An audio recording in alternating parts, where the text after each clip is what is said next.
Thank you. So, I can't even continuing imagine. on, developmental disabilities.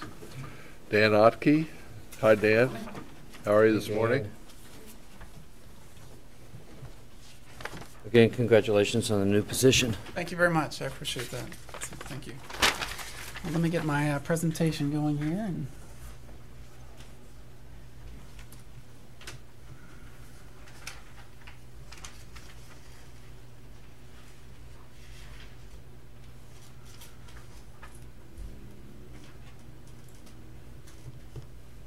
All right, slide.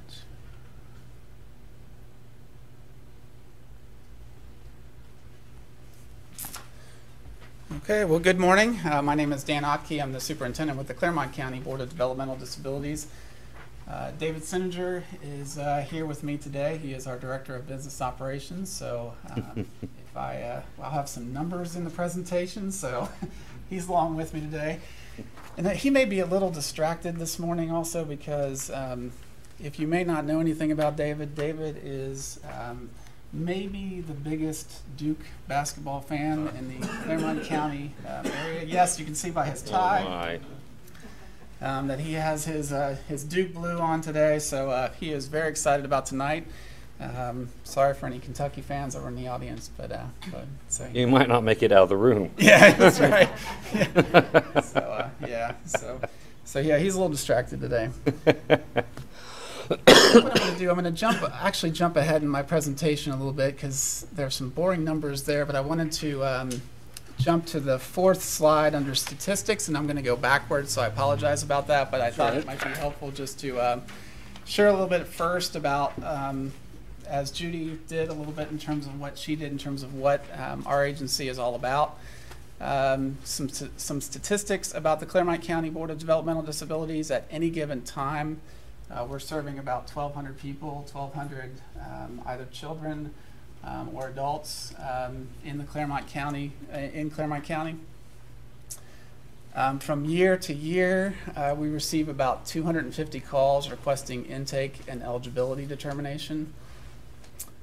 We serve the gamut. So we're serving kids from birth until we're serving folks in their 80s, 90s. It is the gamut in terms of folks with developmental disabilities. We serve, at the end of 2014, we were serving 423 children in our early intervention program. So what that means is that we have early intervention specialists that as soon as a child has been identified with a developmental disability, they're actually going into the family home. They're actually providing either some therapies or just some in-home supports for the parents to help that child in the developmental process. And we value this tremendously because what we see from this is if we can get into and work with those families at a very, very early stage, oftentimes there may be no need for those children to be served again, potentially, if we can get to them early and help them through that process. So again, we served about 423 last year, and usually on target for about that number each year. School age, we have a school age program at our Wildy building up in Owensville that serves about 45 children. And that is essentially working with school districts around our county, where essentially what is occurring is we're working with those schools and working with those families to determine, and we're at the place with our school age program. The kids that come to our school age program, they have significant needs, needs that school just maybe for whatever reason just cannot serve that child in their local district. I don't know if any of you have ever seen our Wildy building. It is a huge building up in Owensville. I forget the square footage, but it's a gigantic building. Used to be only a school, but over the years, school districts have been working more and more to have those kids be able to be served in their local communities. But for these 45, either because they have such significant medical needs, we have some kids with such difficult medical needs in terms of they need to actually come with a nurse every day just because of their needs, or their behavior support needs are such that we have this, we still operate a school age program at Wildy. I'll talk about our adult services program, which has gone through drastic changes in the last 2 to 3 years. About 3 years ago, we were serving about 260 individuals, adults, in our adult services program. We are now serving about 125, so we have gone through a drastic change. Now, those individuals are still receiving services. It's just happening more in our private sector, and I'll talk a little bit about that as I go into some of further into my presentation. The little numbers you see to the side there, the 10 to 15, that's about a 10 to 15 person waiting list that we have right now for those services. Community employment, which is something we take very, very seriously here for folks with developmental disabilities in our county. We're serving about 200 individuals through that program, either just by following up with them, so just checking in with them to making sure the job's going okay, or roughly about 70 or so people were actively looking for work for those and helping those individuals find work in our community. And again, we're very appreciative of the county support and the county as far as the different businesses. We have great relationships with a number of different places around the county that hire the individuals that we're helping find jobs. Well, we've actually benefited from the enclave. Yes, and actually, yeah, under our adult services program, we do operate some small work crew enclave programs. One of them here is at the records department, right down the street here. That's right. And then we have 3 others around the county, and we do have a small lawn crew also that helps with Batavia Townships cutting their cemeteries. So, yep. Home and community-based waiver services, about 380 people we're serving through that program. What essentially happens with home and community-based waivers is that we're actually able to draw down Medicaid dollars. So we're able to draw down Medicaid dollars to support people in the community, either residentially or in their day services. And that's kind of a double-edged type thing. It's a good thing from the sense that we're able to, for about every dollar that goes into that service, we've got about 40 cents of that is kind of a local number, but the 60 cents we're able to draw down federal dollars for that, so it kind of helps. But on the other side of that, with every waiver service, that is essentially it's a lifetime commitment to those folks, and so we have to be cognizant of that because of the fact that those needs may increase, and so that can be very difficult to budget for if we're not prepared for that. Supported living. This is in the community. We support individuals, about 45 individuals with supported living services in the community that can be in their apartments, etc., just helping them with various supports, and those are all local dollars. Individual budget program, that's another local dollar program. It's a substitute for day services, but folks can actually take those dollars and actually use them to get some day services in the community that maybe aren't offered through our traditional programs. Behavior support. This is a huge one. We're serving about 120 individuals in our behavior support program. Again, those numbers to the side, that's kind of our waiting list. So that 37 number was at the waiting list at the end of 2014. These are supports that can be offered in families' homes. So if we serve a lot of families that their needs, that their loved one is living with them, and they have needs in terms of what they could get through behavior support. We send behavior support staff out. They're working very closely with them to support them in those environments. So it's a very important program. And a couple others, family support services. Again, these are some local dollars that individuals or families can actually tap into for, it's a cap of about $750. But they use it for many different things. Maybe just to get camp, summer camp for their loved one. Maybe there's some specialized equipment. They have to apply for that, and it actually is income-based. So there's an income-based type sliding scale with that. And then finally, the alternative options program. We served about 196 individuals through that program last year. Again, that is a local dollar option. What we saw a few years ago was that we have a lot of folks that have put their names on the waiver waiting list, hoping that eventually their name might come up in the terms of maybe just some, and it may be just something that they have more of an that's a long-term thing, but they have some maybe immediate needs related to, again, camp, summer camp, or after-school daycare, or just some equipment needs. We created this alternative options fund for folks a number of years ago, or about 4 or 5 years ago, where actually individuals and families can look to that and maybe help them with some more immediate needs. And we've been able to serve 196 individuals and families last year with that fund. So I just wanted to kind of go over that. Those are kind of in a scale to kind of share with you a little bit about what we're doing. So now I'm going to backspace a little bit and share with you a little bit about where we are in terms of some forecast numbers. This is something we share with our board, our finance committee.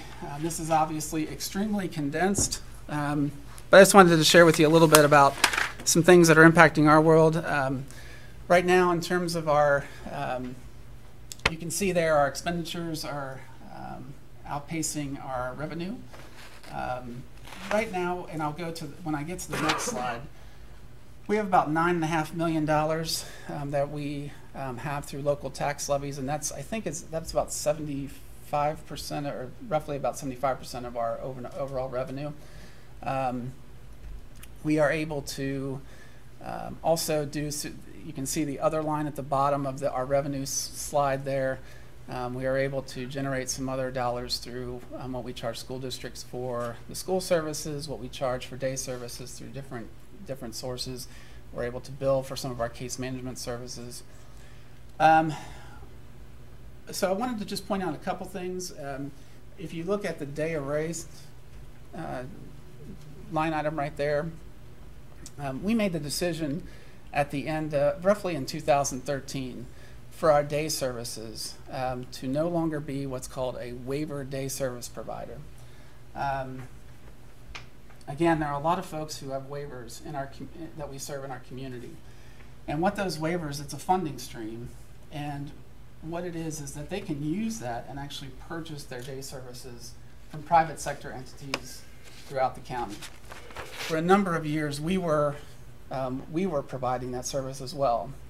But what we were also doing was recognizing the fact that on top of the revenue that we were generating, we were still having to put some local dollars into that effort. And so we were trying to figure out, is that really the best way to go about that?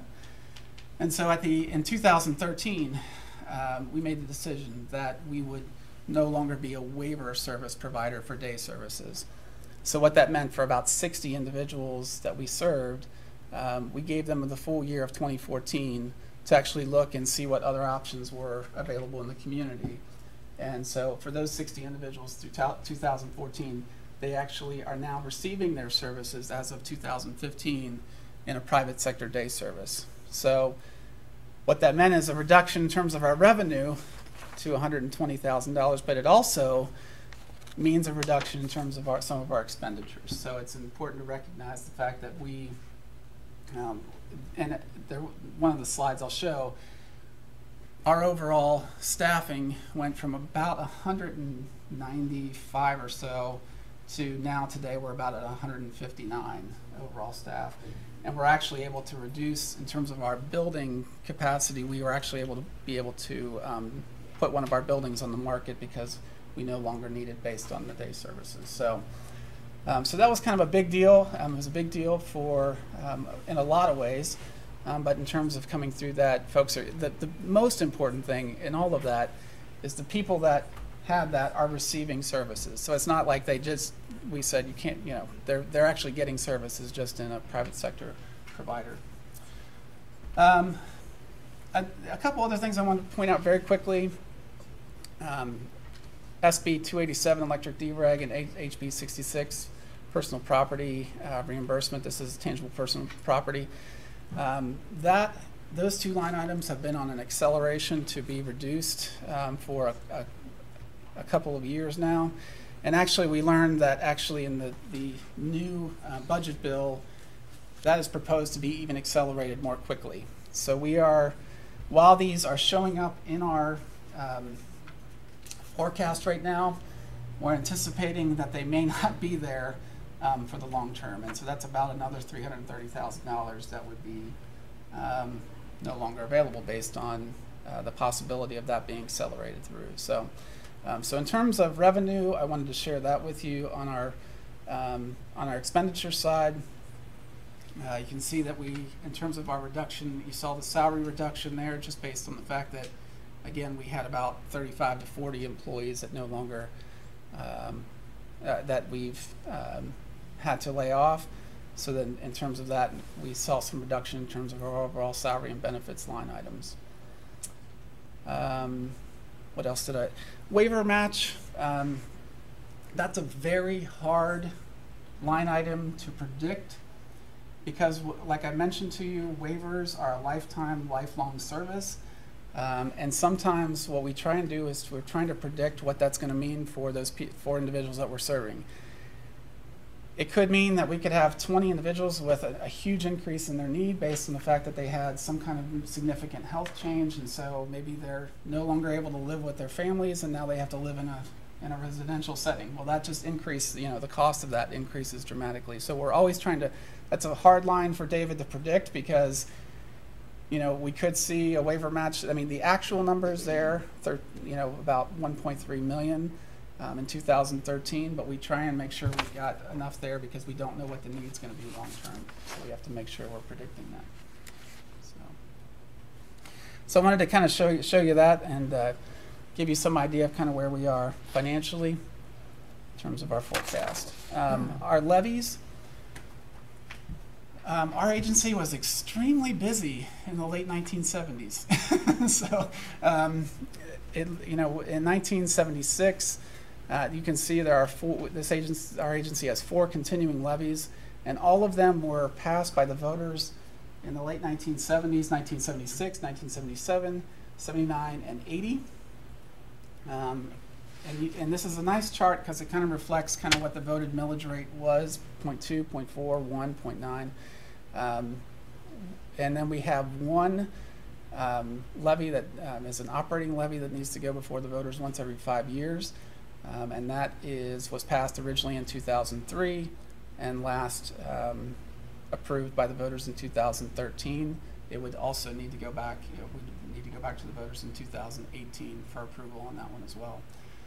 In 2010, we were able to replace the old continuing levy, 1976 levy, the 0.9.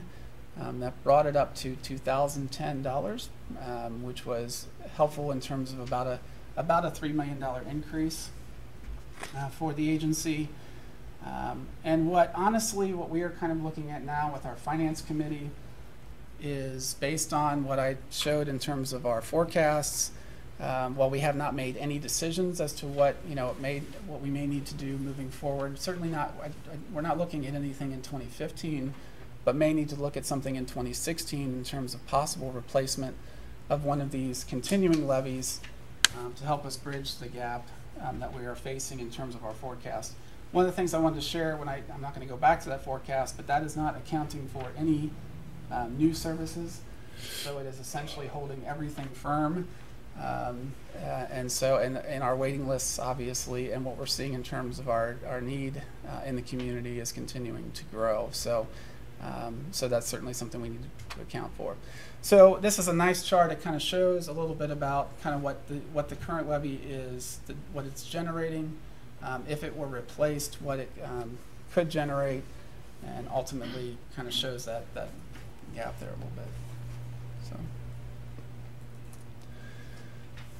like I shared, we took some actions back in 2013 because we certainly looked at this forecast and didn't want to just rest on our laurels in terms of we wanted to make sure we were being very cognizant of what we needed to do as an agency to address some of the forecast numbers. So that's when we went through that downsizing process.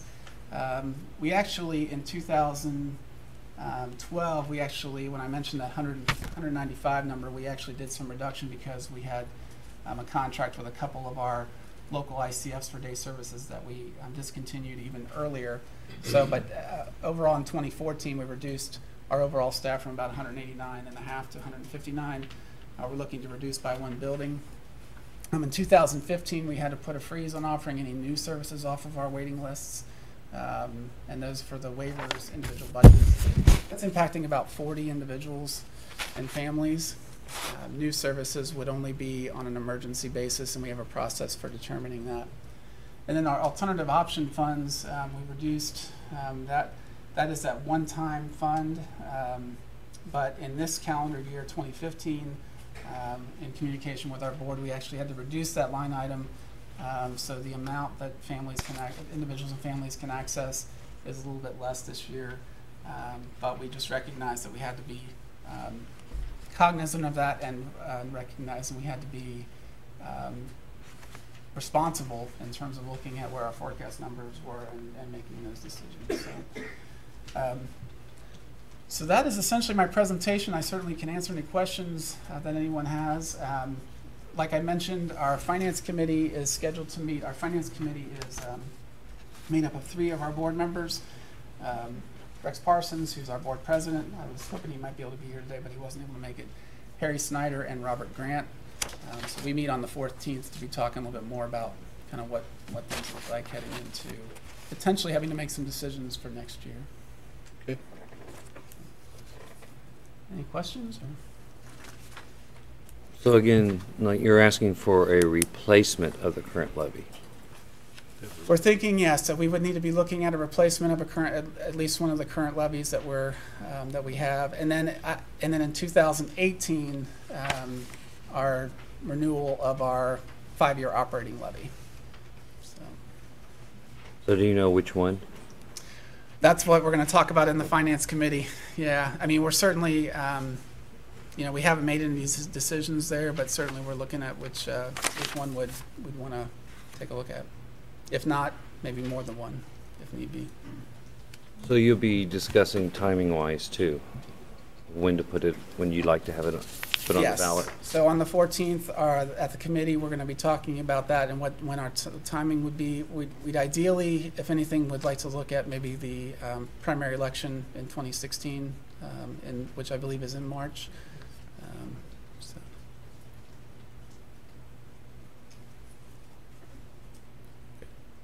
Okay. Thank you. Thank you. Next.